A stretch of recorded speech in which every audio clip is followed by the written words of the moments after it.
নমস্কার বন্ধুরা, কেমন আছেন আপনারা সবাই? আশা করছি বন্ধুরা আপনারা সবাই সুস্থ আছেন, ভালো আছেন।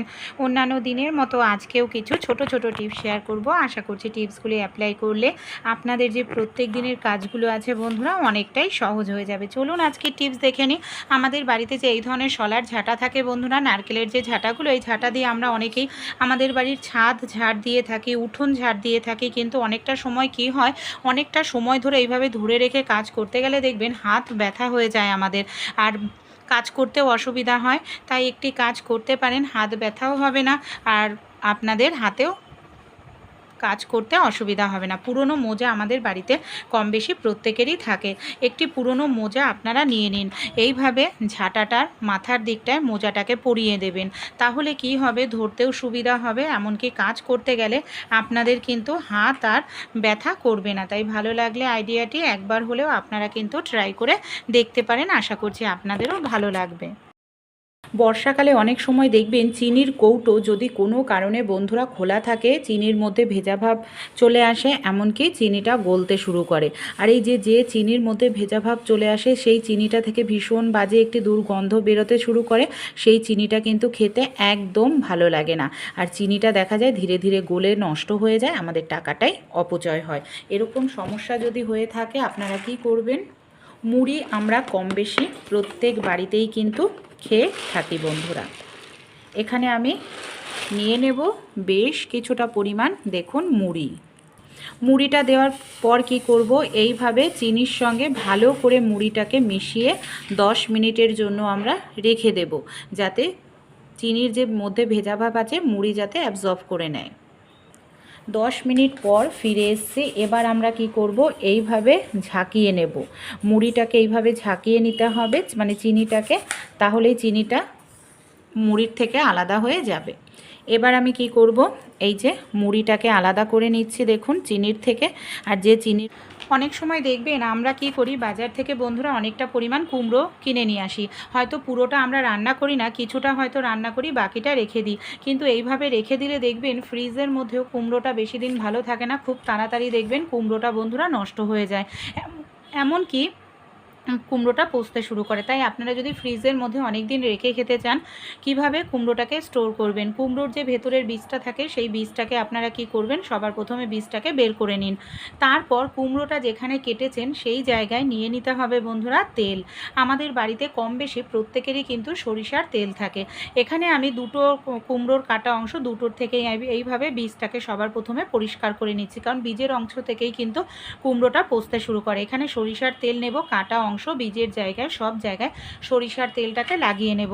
এতে দুটো উপকার হবে, কুমড়োটা পচবেও না, কাঁচা অংশও শুকাবে না, এমনকি অনেক দিন রেখে কিন্তু আমরা কুমড়োটাকে ঘরে রেখে খেতে পারবো। আমরা মহিলারা সিঁদুর কম বেশি প্রত্যেকেই কিন্তু পরে থাকি। আমরা দেখবেন অনেকেই আছি যারা কপালে টিপ না পরে সিঁদুর পরি, এইভাবে সিঁদুরের টিপ পরতে পছন্দ করি।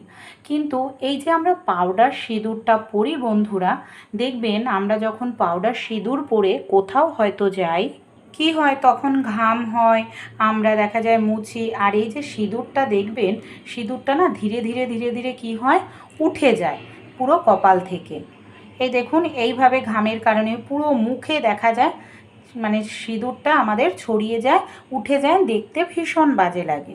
তাই আপনারা যারা পাউডার টিপ পরতে মানে পাউডার সিঁদুর কপালে টিপ পরতে পছন্দ করেন, তারা কি করবেন, হয় নারিকেল তেল, না হয় কোনো ময়শ্চারাইজার ক্রিম, এইভাবে টিপ যেখানে পরবেন সেই জায়গাটায় লাগিয়ে নেবেন। তারপর যদি আপনারা টিপটা পরেন, দেখবেন এই যে টিপটা, এটা কিন্তু সহজে আপনাদের উঠবে না বন্ধুরা, সে যতই জল লাগুক না কেন। এই দেখুন আমি এবারও জল ঢেলে আপনাদের ধুয়ে দেখাবো। এই দেখুন, দেখতে পাচ্ছেন যেরকম টিপ ছিল সেরকমই কিন্তু রয়েছে বন্ধুরা। ভালো লাগলে আইডিয়াটি অবশ্যই ট্রাই। এখানে বন্ধুরা আমি একটি থালা নিয়ে নিয়েছি। আমাদের বাড়িতে যে এই ধরনের থালাগুলো থাকে, যে থালাতে কোনো ডিজাইন নেই, সেই ধরনের থালা নিতে হবে। থালাতে আমি সামান্য পরিমাণ একটু তেল এইভাবে লাগিয়ে নিলাম।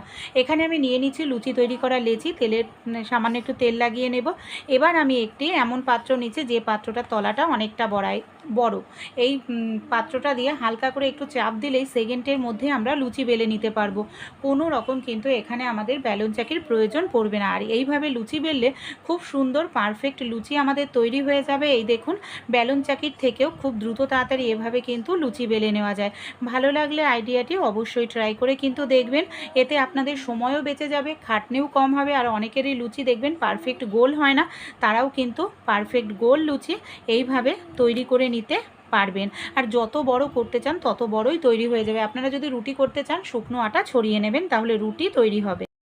এই ধরনের বটি দিয়ে কম বেশি আমরা প্রত্যেক দিন সবজি কেটে থাকি বন্ধুরা। অনেক সময় দেখবেন আমাদের বটির ধার চলে যায়, বটিতে দেখবেন জং ধরে যায়। এমনকি আমরা যখন এই বটি দিয়ে কিছু কাটতে যাই, সবজি বা কোনো কিছু কাটা যায় না, তখন দোকানে নিয়ে আবার ধার করতে লাগে, অনেকটা টাকা খরচা হয়। তাই আপনারা হার্ডওয়্যার্সের দোকান থেকে এই ধরনের শিরিষ কাগজ বলে এক ধরনের কাগজ পাওয়া যায়, যেটা জং পরিষ্কার করতে সাহায্য করে। এটা এনে রাখলে 10 টাকার 1 বছর ব্যবহার করতে পারবেন। আপনারা মাসে একদিন বা 15 দিনে একদিন শিরিষ কাগজ নিয়ে নিন। তারপর কি করব, নিয়ে নিচ্ছি বেশ কিছুটা পরিমাণ লবণ বন্ধুরা। এবার এই যে সামান্য শিরিষ কাগজ, এটা দিয়ে এইভাবে ঘষবো। এইভাবে ঘষলে শিরিষ কাগজ আর লবণ দানা দানা হওয়ার কারণে স্ক্রাবিংয়ের কাজ করবে। এর ফলে যে জংগুলো আছে সহজেই উঠে পরিষ্কার হবে। এখানে কিন্তু আমি প্রথমেই কোনো রকম জল দিইনি, শুকনো অবস্থাতেই আমি এক সাইড ভালো করে এইভাবে ঘষে নিয়েছি। এবার আমি জল দিয়ে ধুয়ে দেখাবো যে দেখুন কি পরিমাণে জং থাকে। এমনকি আমাদের বটিটা যেটা দিয়ে সবজি কাটি, সেটা বাড়িতেই টাকা পয়সা নামমাত্র খরচ করেই ধার করে নিতে পারলাম। একেবারে জং যেটা ছিল সহজেই সেটা উঠে গেছে, দেখতে পাচ্ছেন। এইভাবে আপনারাও করতে পারেন। আমি এক সাইড পরিষ্কার করেছি পার্থক্য বোঝানোর জন্য, আর একটা সাইড দেখুন একেবারে জং ধরা রয়েছে। এবার কিভাবে বাড়িতেই ধার করব। গ্রেটার প্রত্যেকের বাড়িতে থাকে, গ্রেটারের এই দিকটা দেখবেন ধার ধার থাকে। এইভাবে গ্রেটারটা দিয়ে ঘষতে হবে, বাঁকা করে নেবেন গ্রেটারটাকে আর এইভাবে ঘষবেন, দেখবেন সহজেই ধার চলে আসবে। একটা পাশ আমি করে দেখালাম, দুটো পাশই এইভাবে করলেই আমাদের দোকানে নিয়ে ধার করতে। সেলুটেপ আমরা কম বেশি প্রত্যেকেই ব্যবহার করে থাকি বন্ধুরা। অনেক সময় দেখবেন সেলুটেপের মাথা খুঁজে পেতে অনেকটা সময় লেগে যায়। এমনকি দেখা যায় যে তাড়াহুড়োর মধ্যে আমরা খুঁজেই যাচ্ছি, সহজে সেলুটেপের মাথা খুঁজে পাচ্ছি না। আমাদের বাড়িতে যখন এই ধরনের রেজারের ধার শেষ হয়ে যায়, সেই রেজারগুলোকে আমরা কি করি, ফেলে দিই। রেজারের ব্লেডটাকে না ফেলে দিয়ে কিন্তু আমরা কাজে লাগাতে পারি। কিভাবে কোথায় কাজে লাগাবো চলুন দেখে নিই।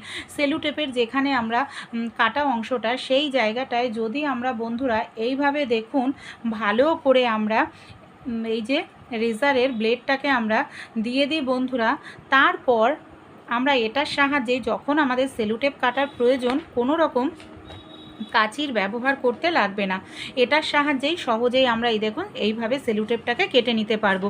ফেলে দেওয়া জিনিসটাই কিন্তু এখানে আমাদের কাজে লেগে যাচ্ছে। তাই ভালো লাগলে আইডিয়াটি অবশ্যই কিন্তু আপনারাও ট্রাই করে একবার হলেও দেখতে পারেন। রান্না করার জন্য গ্যাস সিলিন্ডার আমরা প্রত্যেকেই ব্যবহার করে থাকি। তা গ্যাস সিলিন্ডারে আপনারা কখনো পুরনো চিরুনির ব্যবহার করেছেন? কেন গ্যাস সিলিন্ডারে আমরা পুরনো চিরুনির ব্যবহার করব? অনেক সময় কি হয়, যখন গ্যাস সিলিন্ডার শেষ হয়ে যায় তখন আমাদের নতুন গ্যাস সিলিন্ডার লাগাতে লাগে। কিন্তু বাড়িতে যদি কেউ বয়স্করা থাকে, তাদের জন্য গ্যাস সিলিন্ডারের ক্যাপটি খোলা কষ্টকর হয়ে পড়ে, দড়ি ধরে টানতে লাগে, শক্তি প্রেসারের প্রয়োজন পড়ে।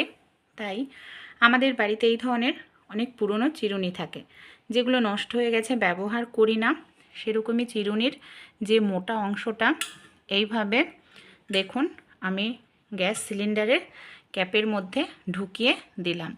এতে কি হবে, গ্যাস সিলিন্ডারের এই যে আংটাটা ঢেলা হয়ে যাবে। এবার উপর থেকে এইভাবে একটু টান দেব।